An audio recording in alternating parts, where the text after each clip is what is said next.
राधे राधे, जय श्री कृष्णा। मैं सीमा सिंह बड़ों को चरण स्पर्श, छोटों को प्यार और बराबर वालों को नमस्कार करती हूँ। आज मैं आपको सावन मास के स्नान की प्रमुख प्रमुख कहानियां सुनाने जा रही हूँ। अगर आपने सावन मास में स्नान करने का नियम लिया है और सावन मास की प्रमुख प्रमुख तिथियों का व्रत कर रहे हैं तो आपको इन कहानियों को भी जरूर सुनना चाहिए। आपको एक नियम लेना चाहिए कि आप रोज इन कहानियों को सुनेंगे तो आपको इसका अक्षय कोटि गुना फल प्राप्त होगा। सावन मास में इन कहानियों को सुनने का अक्षय फल मिलता है। आइए अब हम सावन के सोमवार की एक पौराणिक कहानी सुनते हैं। एक बार की बात है, एक राजा था। उस राजा के अनेक मंत्री थे। उन मंत्रियों में राजा को 2 मंत्री सबसे ज्यादा पसंद थे, जिनमें से एक मंत्री का नाम सोम तो दूसरे का नाम भूम था। भूम बड़ा ही चापलूस प्रवृत्ति का था। वह हमेशा राजा की चापलूसी किया करता था। राजा को भी ऐसे ही लोग पसंद आते थे। जबकि सोम बड़ा ही सीधा साधा सरल स्वभाव का था। वह भगवान महादेव का परम भक्त था। वह हर सोमवार, प्रदोष, चतुर्दशी और सावन मास में स्नान, व्रत और पूजा पाठ किया करता था। वह भगवान महादेव के मंदिर में जाकर रोज जल चढ़ाता था। जब राजा अपने मंत्रियों को कोई भी चीज दान में देते तो सभी मंत्री राजा की जय बोलते थे, लेकिन सोम हमेशा भगवान महादेव की जय बोलता था। तब एक बार की बात है, राजा ने अपने उन दोनों चहेते मंत्रियों को बिठाया और उन्हें सोने की मोहरें दान में दी। तब भूम बोला, जय हो महाराज जी की, जय हो राजा जी की। हे महाराज, आपकी कृपा से मेरा घर चलता है। जबकि सोम ने बोला, जय हो महादेव जी की, मेरे महादेव बड़े ही दयालु हैं, कृपालु हैं। मेरे महादेव की वजह से मेरा घर चलता है। जब सोम ऐसी बातें करता था तो राजा को बहुत क्रोध आता, परंतु राजा कुछ नहीं बोल पाता। तब एक दिन सोम और भूम जब घर जा रहे थे तो भूम ने सोम से कहा कि अरे भाई, हमारा घर तो राजा की मेहरबानी से चलता है। तुम भगवान की बजाय राजा जी की जय क्यों नहीं बोलते? तुम्हें तो राजा जी की जय बोलनी चाहिए। तब सोम बोला कि अरे भाई, मेरे महादेव बड़े ही दयालु हैं, कृपालु हैं। जिस पर मेरे महादेव की कृपा हो उसका कौन बाल बांका कर पाया है। मेरा घर तो महादेव जी की कृपा से चलता है। उसके बाद दोनों मंत्री अपने अपने घर चले गए। तब एक दिन की बात है, राजा के महल में बहुत बड़ा आयोजन था। उस दिन राजकुमारी का स्वयंवर था। बड़े बड़े राजा महाराजा महल में आए हुए थे। बड़े बड़े राजा और महाराजा स्वयंवर के लिए आ रहे थे। कोई राजकुमार सुंदर तो कोई बलशाली था। उस दिन महल में बहुत चहल पहल थी। राजा ने पूरी प्रजा को महल में भोजन के लिए आमंत्रित किया था। शाम तक स्वयंवर का कार्य भी पूरा हो गया। राजकुमारी ने अपने पसंद के एक राजकुमार को पसंद कर लिया। राजा ने बड़ी ही धूमधाम से अपनी बेटी का विवाह कर दिया। उसके बाद राजा ने खूब सारे हाथी, घोड़े, ऊंट, खूब सारे जेवर, सोने चांदी और दास दासियां, खूब सारे सोने चांदी के आभूषण, रेशमी कीमती वस्त्र देकर अपनी बेटी को विदा कर दिया। उसके बाद राजा ने पूरी प्रजा को भी भोजन खिलाने के बाद उपहार दिए। राजा ने राज्य के सभी पंडितों, महात्माओं और साधु संतों को भी भोजन खिलाया और उन्हें भी महंगे महंगे उपहार दिए। सबसे बाद में राजा ने अपने दरबारियों, मंत्रियों और नौकरों को भी महंगे महंगे उपहार दिए। तब सभी तो राजा जी की जय बोल रहे थे, लेकिन उस दिन भी सोम ने राजा से उपहार लेने के बाद भगवान महादेव की जय बोली। उस दिन राजा को बहुत क्रोध आया। राजा ने सोम से कहा कि अरे मूर्ख, दान में सभी चीजें तू मुझसे लेता है और जय तू भगवान की बोलता है।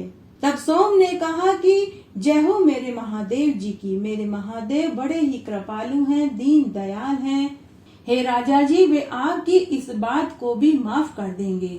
उस दिन राजा ने मन ही मन निश्चय कर लिया कि मैं इस सोम को सबक सिखाकर ही रहूंगा।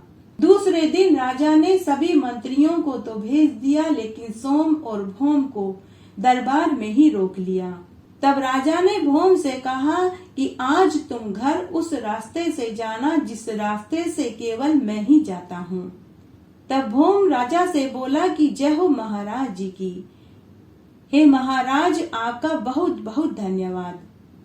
हे महाराज, आपकी कृपा से ही मेरा घर चलता है। ऐसा कहकर भौम घर की ओर चल दिया और वह उस रास्ते से गया जिस रास्ते से केवल राजा महाराजा ही जाते थे। भौम ने देखा कि पूरे रास्ते में मखमल जैसी लाल कालीन बिछी हुई थी, फूल बिखरे हुए थे और इत्र की खुशबू आ रही थी। भौम मन ही मन सोचने लगा कि मैं कितना भाग्यशाली हूँ, मैं उस रास्ते से घर जा रहा हूँ जिस रास्ते से केवल राजा महाराजा ही घर जाते हैं। अहो मेरा भाग्य। उसने मन ही मन सोचा कि अगर मैं पूरे रास्ते आंखें बंद करके भी जाऊं तो आराम से चल सकता हूँ। उसके बाद भौम ने आंखें बंद कर ली। पूरे रास्ते वह आंखें बंद करके घर जाने लगा। उस रास्ते में राजा ने चांदी की अशर्फियों की एक पोटली रखी थी, लेकिन भौम उस पोटली को देख नहीं पाया क्योंकि वह आंखें बंद करके घर जा रहा था। उसके बाद राजा ने सोम से कहा कि अब तुम भी उसी रास्ते से घर जाओ। तब सोम आसमान की तरफ हाथ जोड़कर बोला कि जय हो महादेव जी की। हे महादेव, आपकी सदा ही जय हो। आप बड़े ही कृपालु हैं, दयालु हैं, अपने भक्तों की हमेशा मदद करते हैं। उसके बाद सोम उस रास्ते से गया। उस रास्ते में उसे चांदी की अशर्फियों की पोटली मिली। उसने खोल कर देखा तो उसमें चांदी की अशर्फियां थी। चांदी की अशर्फियों की पोटली देखते ही सोम ने कहा कि जय हो महादेव जी की। हे महादेव जी, आपकी कृपा से मेरा घर चलता है। उसके बाद सोम अशर्फियों को लेकर घर आ गया। दूसरे दिन राजा ने उन दोनों मंत्रियों को बुलाया और सबसे पहले भौम से पूछा कि जब तुम कल घर जा रहे थे तो रास्ते में क्या मिला। तब भौम बोला कि महाराज, मुझे कुछ नहीं मिला क्योंकि मैंने पूरे रास्ते आंखें बंद कर रखी थी। क्योंकि पूरे रास्ते में फूल बिखरे हुए थे, कालीन बिछी हुई थी, इत्र की खुशबू आ रही थी, तो मैं आंखें बंद करके ही घर गया था, इसलिए मुझे कुछ नहीं मिला। उसके बाद राजा ने सोम से पूछा तो सोम ने कहा कि महाराज, मुझे उस रास्ते में चांदी की अशर्फियों की पोटली मिली। यह सुनते ही राजा क्रोध से भर गया। वह मन ही मन सोचने लगा कि चांदी की अशर्फियों की पोटली तो मैंने भौम के लिए रखी थी, सोम को सबक सिखाने के लिए, लेकिन मेरी यह योजना निष्फल हो गई। मुझे कुछ और ही उपाय सोचना पड़ेगा। इस तरह फिर से कई दिन निकल गए। कुछ दिनों के बाद राजा ने पुनः उन दोनों मंत्रियों को दरबार में बुलाया। तब राजा ने भौम को एक लकड़ी और एक बैंत दी और सोम को कंबल दिया। उस दिन भौम को राजा की दी हुई लकड़ी और बैंत पसंद नहीं आई, लेकिन फिर भी उसने चापलूसी भरे लहजे में कहा कि जय हो महाराज जी की। हे महाराज, आपकी सदा ही जय हो। तब कंबल लेने के बाद सोम ने कहा कि जय हो महादेव जी की। मेरे महादेव बड़े ही दयालु हैं, कृपालु हैं, अपने भक्तों को कभी दुख नहीं होने देते। उसके बाद राजा ने पहले भौम को घर जाने के लिए भेज दिया। इस तरह दोनों अपने अपने घर की ओर चल दिए। थोड़ी दूर जाने के बाद भौम ने राजा की दी हुई लकड़ी और बैंत रास्ते में ही फेंक दी। उसके पीछे पीछे सोम आ रहा था। जब सोम को लकड़ी और बैंत दिखाई दी तो वह उसे उठाकर घर ले आया। घर लाने के बाद उसने बैंत और लकड़ी एक कोने में रख दी। शाम को सोम के बच्चे घर आए तो वे उस लकड़ी और बैंत से खेलने लगे। तभी उस बैंत में से हीरे मोती निकलने लगे और वह लकड़ी चंदन की निकली। दूसरे दिन भौम अकेला ही महल में गया। राजा ने भौम से पूछा कि आज सोम महल में क्यों नहीं आया। तब भौम राजा से बोला कि हे महाराज, बुरा मत मानना, भगवान महादेव बड़े ही दयालु हैं, कृपालु हैं। आज भगवान महादेव की कृपा से सोम को तो हीरे मोती का गड़ा खजाना मिला है। वो तो अमीर आदमी बन गया है। यह सुनते ही राजा ने भोम से पूछा कि अरे मूर्ख, मैंने तुम्हें कल बैंत दी थी, वह कहाँ है? तो भोम सिर झुकाकर हाथ जोड़ते हुए बोला कि महाराज, मुझे आपकी दिए हुए वो दोनों उपहार पसंद नहीं आए तो मैंने उन्हें रास्ते में ही फेंक दिया था।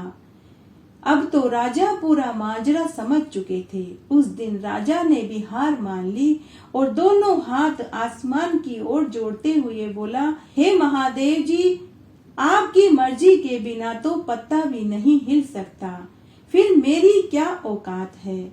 आज मैं हारा और आप जीते। हे प्रभु, देने वाले तो आप हैं। जिस पर आपकी कृपा हो उसे कौन ठग सकता है। मैं तो एक जरिया मात्र हूँ। देने वाले तो आप हैं, लेने वाले भी आप हैं।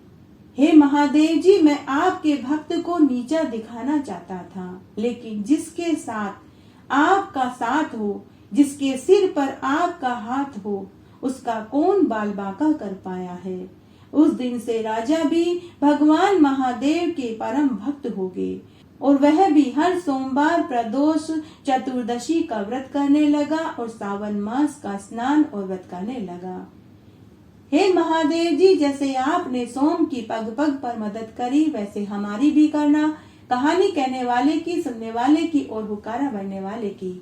घटती हो तो पूरी हो, पूरी हो तो परवान चढ़े, भूले भी सुने नाम तेरे भंडार में भरे। आइए अब हम सावन मास के सोमवार की पौराणिक कहानी सुनते हैं। एक बार एक गांव में एक बुजुर्ग ब्राह्मण दंपति अपने नौजवान लड़के के साथ रहते थे। वे दोनों ब्राह्मण दंपति भगवान महादेव के परम भक्त थे। उन्हें औलाद सुख भी भगवान महादेव के वरदान से ही प्राप्त हुई थी, इसलिए उन्होंने अपने पुत्र का नाम भोला शंकर रखा था। भोला शंकर रोज राजा की बेटी को महादेव जी की सत्य कथाएं और महात्म्य सुनाने के लिए जाया करता था। बदले में राजा उसे आटा, दाल, चावल, तेल, घी, गुड़ दिया करते थे। उसी से उनका गुजारा होता था। तब एक बार बुजुर्ग दंपति ने सोचा कि ऐसे हमारे बाद हमारे पुत्र का गुजारा कैसे चलेगा। कौन हमारे पुत्र से लड़की ब्याहेगा। कैसे हम बेटे का विवाह देख पाएंगे। कब पुत्र का विवाह होगा, कब पोते पोती होंगे और कब हम पोते पोतियों का मुंह देख पाएंगे। तब एक बार सावन का महीना लगा। उस बुजुर्ग ब्राह्मण ने सावन सोमवार के व्रत किए। उसने अपने पुत्र को भी व्रत करने के लिए कहा। बुजुर्ग ब्राह्मण ने भगवान महादेव से विनती करी कि हे महादेव जी, मैंने पूरी उम्र आपकी पूजा करी, व्रत किया। मुझे अपने लिए कुछ नहीं चाहिए, बस मेरे बेटे का घर बस जाए, इसे एक अच्छी सी नौकरी मिल जाए, बस यही चाहिए और मुझे कुछ नहीं चाहिए। हे महादेव जी, मेरे सोमवार के व्रत का फल भी मेरे बच्चे को मिल जाए। ब्राह्मण की करुण विनती से महादेव और पार्वती जी का हृदय पिघल गया। तब महादेव और पार्वती जी ने ग्वाला और ग्वालन का वेश बनाया और ब्राह्मण के घर पहुंच गए और ब्राह्मण से कहा कि हे ब्राह्मण देव, हम मुसाफिर हैं, काम और भोजन की तलाश में दूसरे देश से आपके देश में आए हैं। क्या हमें कुछ दिन के लिए आपके घर में आसरा मिलेगा। ब्राह्मण दंपति ने हामी भर दी, लेकिन ब्राह्मण का बेटा भोला शंकर अपने माता पिता से बोला कि माँ भाऊजी, मुझे तो 3 जनों जितना ही आटा दाल राजा के यहाँ से मिलता है, हम इन्हें क्या खिलाएंगे, क्या पिलाएंगे। तब ग्वाले वेश में महादेव जी बोले कि पुत्र, तुम चिंता मत करो, आज तुम्हें राजा से ज्यादा भिक्षा मिलेगी। भोला शंकर आश्चर्य में पड़ गया कि यह ग्वाला इतने विश्वास के साथ कैसे बोल सकता है, और सच में हुआ भी वही। उस दिन राजा के यहाँ से उसे ज्यादा आटा, दाल, तेल, घी, गुड़ मिला। तब शाम को ग्वालन के वेश में माता पार्वती जी ने पूरी रसोई बनाई। सबने भोजन खाया। भोजन इतना स्वादिष्ट बना था कि ब्राह्मण दंपति और भोला शंकर बार बार एक ही बात बोल रहे थे कि ऐसा स्वादिष्ट भोजन पहले कभी नहीं खाया। ब्राह्मणी ने तो ग्वालन से कहा कि बेटी तुम तो साक्षात अन्नपूर्णा हो, और भोजन स्वादिष्ट हो भी क्यों न, क्योंकि भोजन बनाने वाली सब माता अन्नपूर्णा ही तो थी। खाना खाने के बाद सभी बातें करने लगे। तब बुजुर्ग ब्राह्मण ग्वाले से बोला कि बेटा मुझे भोला शंकर की बहुत चिंता है, कैसे इसका घर बसेगा, कौन इसे अपनी लड़की देगा। तब ग्वाले वेश में शंकर भगवान ब्राह्मण से बोले कि हे ब्राह्मण देव आप चिंता मत करो, जिसके सिर पर महादेव जी की कृपा हो उसका सब काम सिद्ध होता है। उस दिन ग्वाले ने ब्राह्मण के पुत्र को एकांत में ले जाकर के कहा कि पुत्र तुम कल राजा की बेटी को जो कथा सुनाओगे, तुम कल राजा की बेटी को वही कथा सुनाना जो मैं तुम्हें सुनाऊं। तब महादेव जी ने भोला शंकर को एक कथा सुनाई। दूसरे दिन भोला शंकर ने राजा की पुत्री को ग्वाले वाली कथा सुनाई। उस कथा को सुनते ही राजकुमारी उसी समय महल के भीतर अपने माता पिता के पास गई और अपने माता पिता से बोली कि आज इस ब्राह्मण पुत्र ने महादेव जी की ऐसी कथा सुनाई है जिसे केवल देवताओं ने ही सुनी है। पिताजी आप इस ब्राह्मण से पता करिए कि इसे यह कहानी किसने सुनाई। तब राजा रानी ने ब्राह्मण पुत्र को बुलाया और उससे सच्चाई पूछी। तब ब्राह्मण पुत्र ने राजा रानी से कहा कि हे महाराज मेरे घर में एक ग्वाला और ग्वालिन आई हुई है, उन्होंने ही मुझे ये कथा सुनाई।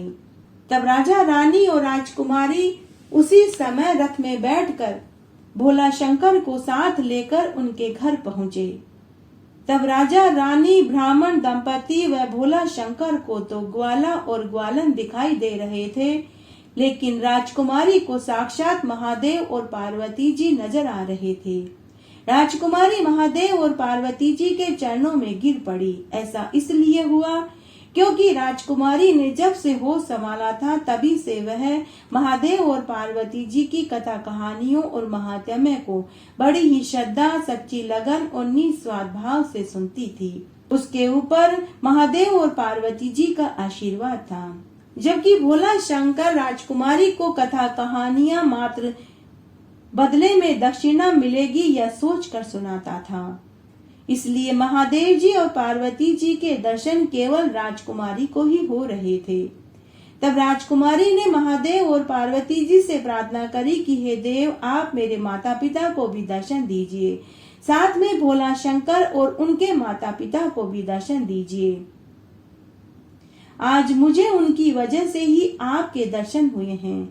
तभी साक्षात महादेव और पार्वती जी सबको दिखाई देने लगे।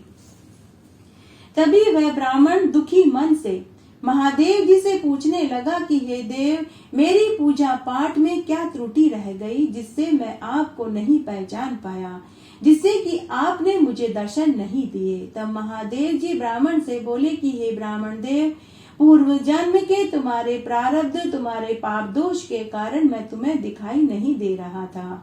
तब ब्राह्मण ने पूछा कि हे महादेव जी कृपा करके आप मेरे पूर्व जन्म के पाप दोष को बताइए, मुझे तो स्मरण नहीं है। तब महादेव जी ने ब्राह्मण से कहा कि हे ब्राह्मण देव पूर्व जन्म में तुमने जलदान नहीं किया, तुम दोनों पति पत्नी ने जरूरतमंदों योग्य ब्राह्मणों को अन्न वस्त्र रुपया का दान नहीं दिया। तब भगवान महादेव ने कहा कि हे ब्राह्मण देव पूर्व जन्म में तुम एक प्रतापी राजा थे, तुम्हारे पास धन की कोई कमी नहीं थी, लेकिन तुमने उस जन्म में किसी को भी जलदान नहीं किया, नहीं तुमने अपने राज्य में कुएं, तालाब और बावड़ियां खुदवाई, नहीं तुमने ब्राह्मणों जरूरतमंदों को अन्न वस्त्र रुपया का दान में दिया। हे ब्राह्मण देव तुम दोनों पति पत्नी पूर्व जन्म में भगवान की सेवा पूजा करते थे, इसीलिए इस जन्म में भी तुम दोनों की मुझ में भक्ति और प्रीति रही, यही कारण है कि तुमको मैंने दर्शन नहीं दिए। उसके बाद राजकुमारी ने महादेव जी से अनुरोध किया कि हे महादेव जी अब आप हमें वही कथा सुनाइए जो कथा आपने भोला शंकर को सुनाई थी। तो जो कथा महादेव जी ने भोला शंकर को एक दिन पहले सुनाई थी वह कथा इस प्रकार थी। एक बार देवों के देव महादेव से माता पार्वती जी ने पूछा कि हे देव, प्रेम क्या है, इसका क्या रहस्य है, क्या भविष्य है, हे देव कृपा करके मुझे बताइए। तब महादेव जी पार्वती जी से बोले कि हे पार्वती, यह तुम पूछ रही हो कि प्रेम क्या है। सच तो यह है कि प्रेम को तुम ही ने मेरे अंदर जगाया है, तुमसे ही प्रेम की अनेक अनुभूतियां हुई है। हे पार्वती, तुम्हारे प्रश्न में ही उत्तर छिपा है। सती के रूप में जब तुम प्राण त्याग कर चली गई, तब मेरा जीवन, मेरा संसार, मेरा दायित्व सब निरर्थक और निराधार हो गया था। मेरे नेत्रों से अविचल धारा बहती रहती थी, उसमें पूरा ब्रह्मांड डूबने लगा। महादेव जी बोले कि अपने से दूर करके तुमने मुझे मुझसे भी दूर कर दिया था। हे पार्वती, यही प्रेम है। तुम्हारे बिना मेरे अंदर अधूरेपन से इस सृष्टि का अपूर्ण होना यही प्रेम है।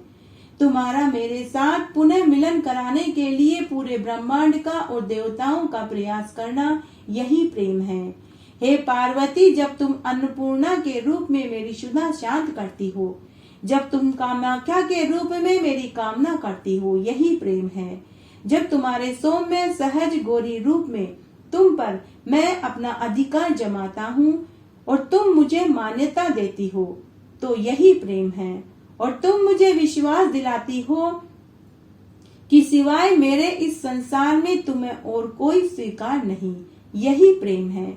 जब तुम मुझे चौसर में पराजित करती हो तो भी विजय मेरी ही होती है। जब तुम्हारे मुख पर विजय की प्रसन्नता देखता हूँ, उससे मुझे अपार खुशी मिलती है। तुम्हें सुखी देखकर मुझे जो खुशी मिलती है, यही प्रेम है। जब दुर्गा रूप में अपने संरक्षण में मुझे सशक्त बनाया था, वही अनुभूति प्रेम है। जब काली रूप में नृत्य करके मेरे शरीर पर पांव रखा था, तब तुम्हें गलती का आभास हुआ तो तुम्हारी जीभ बाहर निकल आई, यही प्रेम है। सौम्य रूप में ललिता बनकर, मंगला रूप में चंडिका बनकर जो तुम दर्शन देती हो, वही प्रेम है।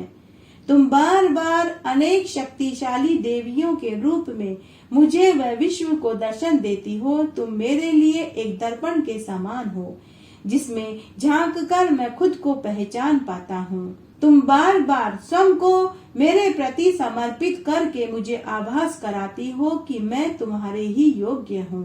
हे पार्वती, यही प्रेम है। यह वह अनसुनी कथा है जिसे केवल देवताओं के अलावा और कोई नहीं जानता। उसके बाद भगवान महादेव और माता पार्वती जी कथा सुनाकर अंतर्ध्यान हो गए। तब राजकुमारी ने अपने माता पिता से कहा कि मैं भोला शंकर से विवाह करना चाहती हूँ। राजा ने अपनी राजकुमारी का विवाह भोला शंकर से करा दिया और उन्हें खूब सारा धन दिया। हे महादेव जी, हे माता पार्वती जी, जैसे आपने सावन मास के व्रत का फल ब्राह्मण को, राजकुमारी को और ब्राह्मण के पुत्र को दिया, वैसे सबको देना। कहानी कहने वाले को, सुनने वाले को और हुक्कारा भरने वाले को। घटती हो तो पूरी हो, पूरी हो तो परवान चढ़े, भूले बिसरे नाम तेरे भंडार में भरे। एक बार की बात है, शंकर भगवान के लिए रोज रोज भांग रगड़ने से माता पार्वती जी परेशान हो गई और वे शंकर भगवान से बोली कि हे देव, मैं रोज रोज आपके लिए भांग नहीं पीसूंगी।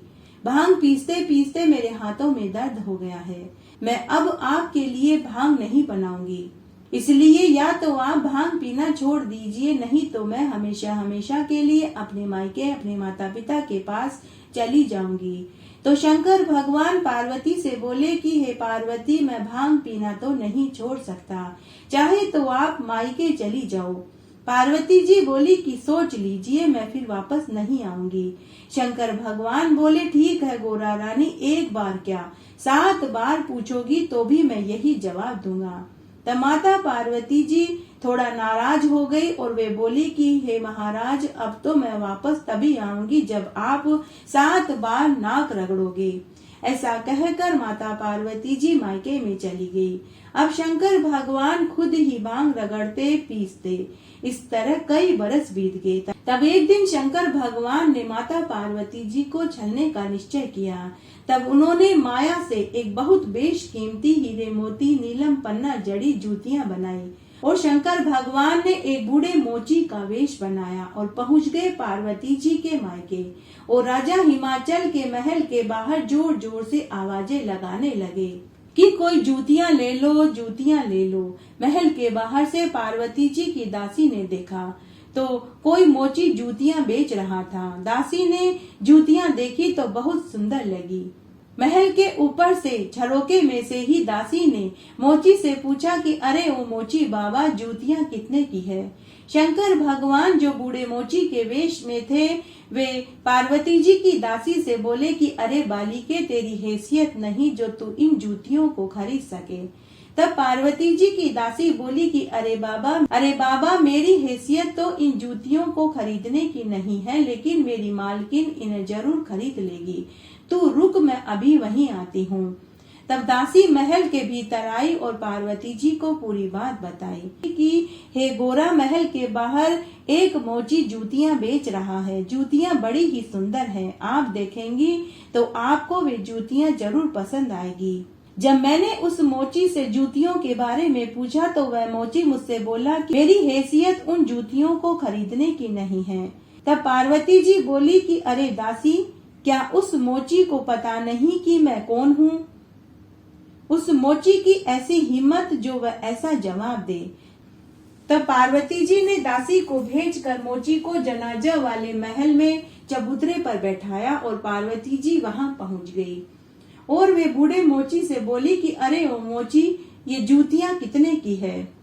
मोची के वेश में भगवान महादेव पार्वती जी से बोले कि अरे बालिके, तू इन जूतियों को पहनने की हैसियत नहीं रखती। यह अनमोल जूतियां हैं, तू इनकी कीमत भी नहीं दे पाएगी। इन जूतियों को तो शंकर भगवान की रानी या विष्णु भगवान की रानी ही पहन सकती है। तब माता पार्वती जी क्रोधित होते हुए बोली कि अरे ओ बूढ़े मोची, तू जानता नहीं मैं कौन हूँ? मैं शंकर भगवान की रानी हूँ। अगर शंकर भगवान को पता चलेगा तो तुझे वे यहीं भस्म कर देंगे। शंकर भगवान मनी मन प्रसन्न होने लगे। मोची वेश में शंकर भगवान बोले कि हे बालिके, वैसे तो ये जूतियां बहुत बेशकीमती है, लेकिन मैं तुम्हें एक शर्त पर इसे मुफ्त में ही दे सकता हूँ। अगर तुम 7 बार जूतियों पर नाक रगड़ो तो ये जूतियां मैं तुम्हें दे दूंगा। माता पार्वती ने मोची को बहुत भला बुरा कहा, शंकर भगवान का खोप दिखाया, खुद की शक्ति बताई और अपने पिता की अमीरी बताई, लेकिन मोची टस से मस नहीं हुआ। आखिर थक हार कर माता पार्वती जी उन सुंदर जूतियों को जाने नहीं देना चाहती थी। जूतियां वास्तव में बहुत सुंदर थी। रह रह कर जूतियों में बिजली की सी चमक उठ रही थी। तब माता पार्वती जी ने चारों तरफ देखा तो उन्हें कोई नजर नहीं आया। तब उन्होंने झट से जूतियां उठाई, 7 बार नाक रगड़ी और वे बोली कि मैंने जूतियों पर 7 बार नाक रगड़ दिया है, लेकिन यह बात तू बाहर जाकर किसी से मत कहना। तब शंकर वेश में मोची मनी मन खुश होते हुए बोले कि अरे नहीं भाई साहब, मैं कोई आपको बावला नजर आता हूँ, मैं यह बात किसी से नहीं कहूँगा। ऐसा कहकर शंकर भगवान कैलाश पर आ गए और कैलाश पर आकर शंकर भगवान मनी मन सोचने लगे कि पार्वती जी तो बड़ी ही आसानी से चली गई। इस तरह फिर से कई दिन बीत गए। तब एक दिन माता पार्वती जी ने सोचा कि जूतियां कितनी सुंदर है, भगवान शंकर को दिखाने के लिए कैलाश पर जाना चाहिए। तब माता पार्वती कैलाश पर आई तो शंकर भगवान ने उन्हें अपने अंतर्दृष्टि से देख लिया। फिर भी उन्होंने आंखें मीचकर समाधि लगा कर बैठ गए। माता पार्वती जी कभी जूतियां पहनकर शंकर भगवान के आगे आती, कभी पीछे जाती, लेकिन फिर भी शंकर भगवान ने पार्वती जी से जूतियों के बारे में कुछ नहीं पूछा। तब माता पार्वती जी ने शंकर भगवान से कहा कि हे देव, आप पूछेंगे नहीं कि ये जूतियां मुझे किसने दी? शंकर भगवान ने भोले बनकर पूछा कि हे गोरा, ये जूतियां तुम्हें किसने दी? तब माता पार्वती जी अकड़ती हुई बोली कि ये जूतियां मेरे पिताजी ने मुझे मेले में से दिलवाई है। ये कई लाख रुपए की है। इसमें हीरे, पन्ने, मोती, नीलम जड़े हुए हैं। तब शंकर भगवान ने माता पार्वती से कहा कि अरे पार्वती, जरा तुम मेरे कमंडल में झांक कर देखो, फिर बताना ये जूतियां किसने दी और कितने की दी। जैसे ही माता पार्वती जी ने महादेव जी के कमंडल में झांका तो उसमें वह सारा दृश्य दिखाई दिया जिसमें शंकर भगवान मोची बनते हैं। माता पार्वती जी 7 बार जूतियों पर नाक रगड़ती है। यह देखकर माता पार्वती जी क्रोधित हो गई और वे बोली कि हे देव, आपने मेरे साथ छल किया है। इस तरह फिर से कई दिन बीत गए। तब एक दिन माता पार्वती ने भी भगवान शंकर को छलने का उपाय सोचा। माता पार्वती जी ने एक भिलनी का वेश बनाया और कैलाश पर नाचने गाने लगी।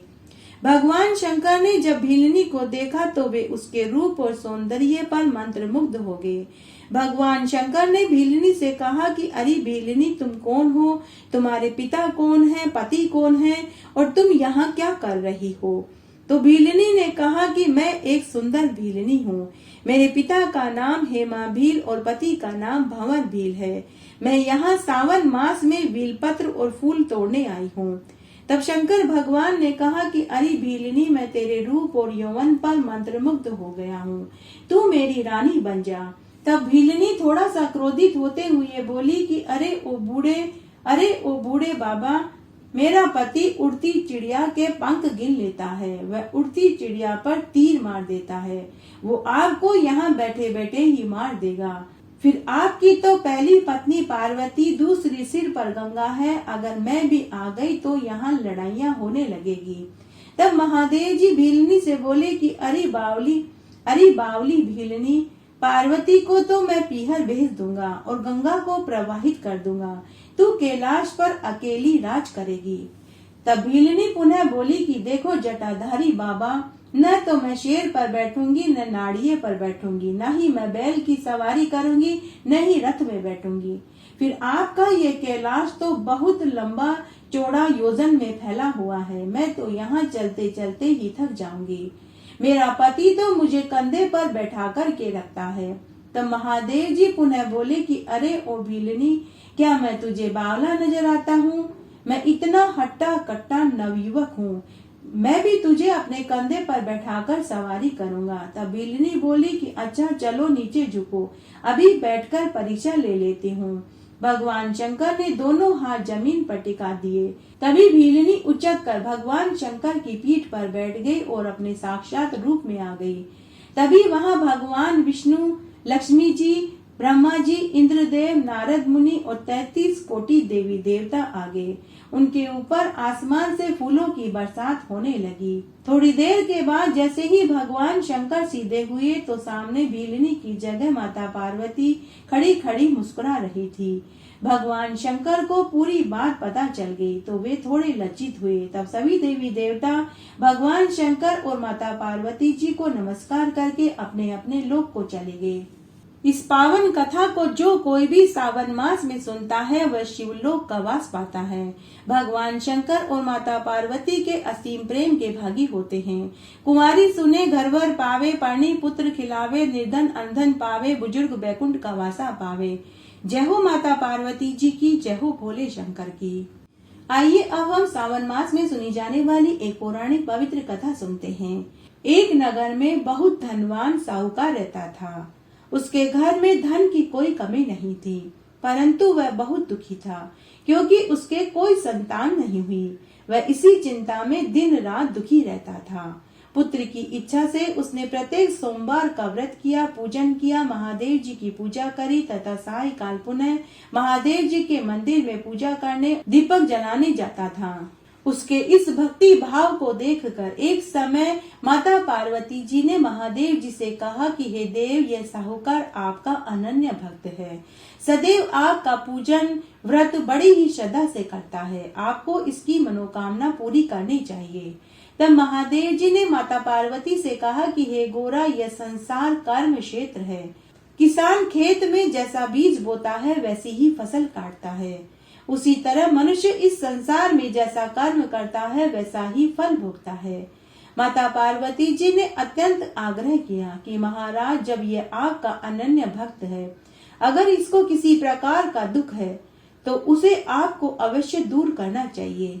आप तो सदैव अपने भक्तों पर दया करते हैं और उनके दुखों को दूर करते हैं। अगर आप ऐसा नहीं करेंगे तो मनुष्य आपका पूजन और व्रत क्यों करेंगे? माता पार्वती के बार बार आग्रह को देखकर शिवजी महाराज ने कहा कि हे पार्वती, इसके कोई पुत्र नहीं है, इसी चिंता से यह दुखी रहता है। इसके भाग्य में विधाता ने पुत्र सुख नहीं लिखा है। मैं इसको पुत्र का सुख कैसे दे सकता हूँ? लेकिन तुम्हारे कहने से मैं इसे 12 वर्ष की आयु तक का पुत्र दे सकता हूँ। लेकिन 12 वर्ष के बाद इसके पुत्र की मृत्यु हो जाएगी, इससे अधिक मैं कुछ नहीं कर सकता। उस समय साहूकार शिव मंदिर में बैठा था। माता पार्वती और महादेव जी का यह वार्तालाप साहूकार सुन रहा था। उनकी बातें सुनकर साहूकार को न प्रसन्नता हुई न ही दुख हुआ। वह हमेशा की तरह महादेव जी की पूजा और व्रत करता रहा। उसके कुछ समय के बाद साहूकारनी को गर्भ टहल गया और 10वें महीने में उसे एक सुंदर पुत्र हुआ। साहूकार के घर में खुशियां मनाई गई, परंतु साहूकार तो जानता था कि उसके पुत्र की आयु सिर्फ 12 वर्ष है, इसलिए उसे अधिक प्रसन्नता नहीं हुई और उसने यह बात घर में किसी को भी नहीं बताई। जब उसका लड़का 11 वर्ष का हुआ तो साहूकारनी ने साहूकार से कहा कि हे स्वामी, मैं अपने पुत्र का विवाह करना चाहती हूँ। साहूकार ने कहा कि अभी मैं इसका विवाह नहीं करूँगा, मैं अभी इसे पढ़ने के लिए काशी भेजूंगा। साहूकार ने बालक के मामा को बुलाकर उसको बहुत सा धन दिया और कहा कि तुम मेरे पुत्र को काशी पढ़ने के लिए लेकर जाओ। रास्ते में जिस स्थान पर भी रुको वहाँ यज्ञ हवन करना और ब्राह्मणों को भोजन कराना, गरीबों को भोजन खिलाना और सबको दक्षिणा देते हुए जाना। उसके बाद दोनों मामा भांजे यज्ञ करते हुए, ब्राह्मणों को भोजन कराते हुए, दक्षिणा देते हुए काशी की ओर पैदल चल पड़े। चलते चलते रास्ते में उन्हें एक शहर मिला। उस शहर के राजा की कन्या का विवाह था, परंतु जिस राजकुमार से उस कन्या का विवाह हो रहा था वह एक आंख से काना था। उसके पिता को इस बात की बड़ी चिंता थी कि कहीं राजकुमार को काना देखकर राजकुमारी विवाह के लिए मना न कर दे।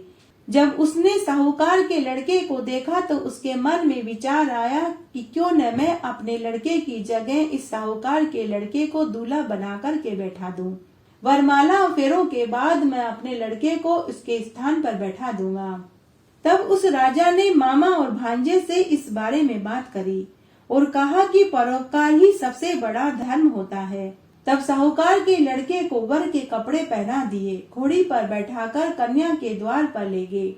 वरमाला हुई, फेरे हुए, सभी कार्य प्रसन्नता से हो गए। विवाह के बाद साहूकार का पुत्र जाने लगा तो उसे राजकुमारी के ऊपर तरस आ गया।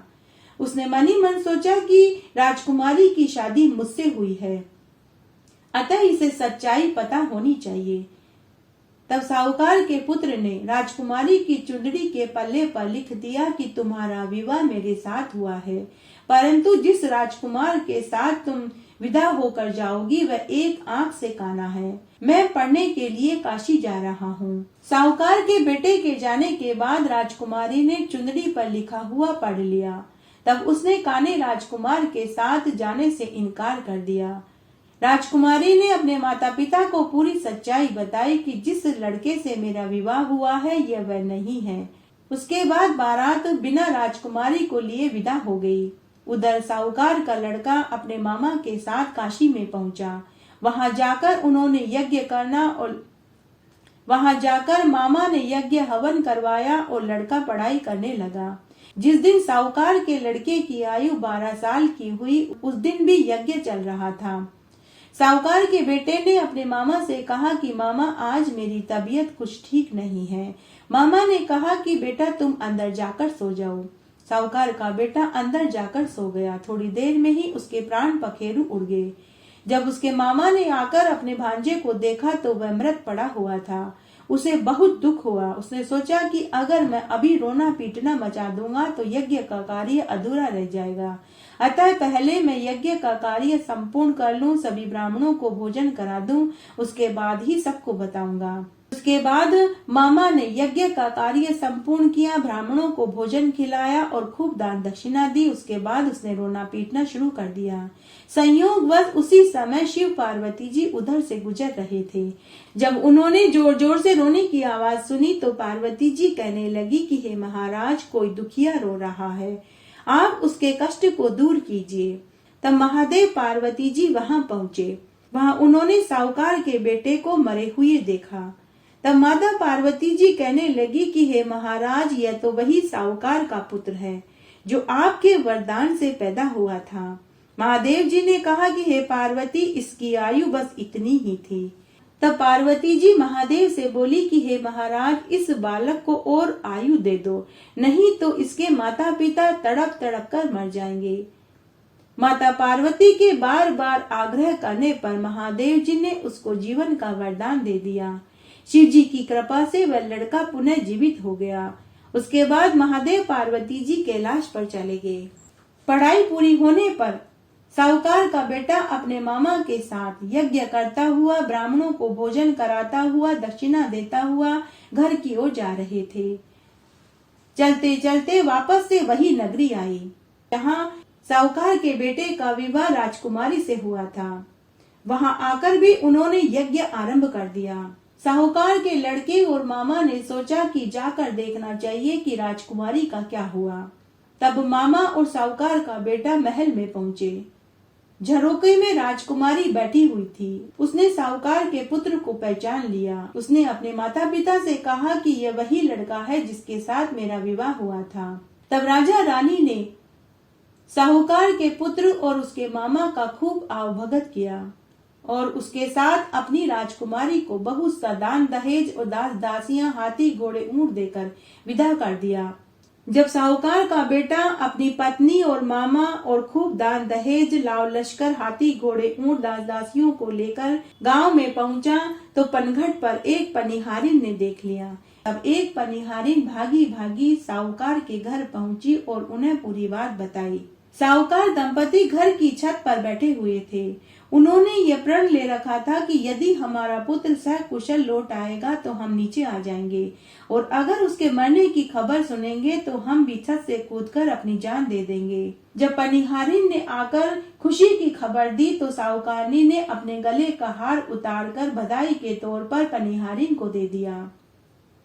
पनिहारिन उन ढेरों आशीर्वाद देकर चली गई। उसके बाद साहूकार पति पत्नी छत से नीचे आए और उन्होंने आरती की थाली तैयार करी और अपने बेटा बहू की आरती करी और उन्हें घर में लिया।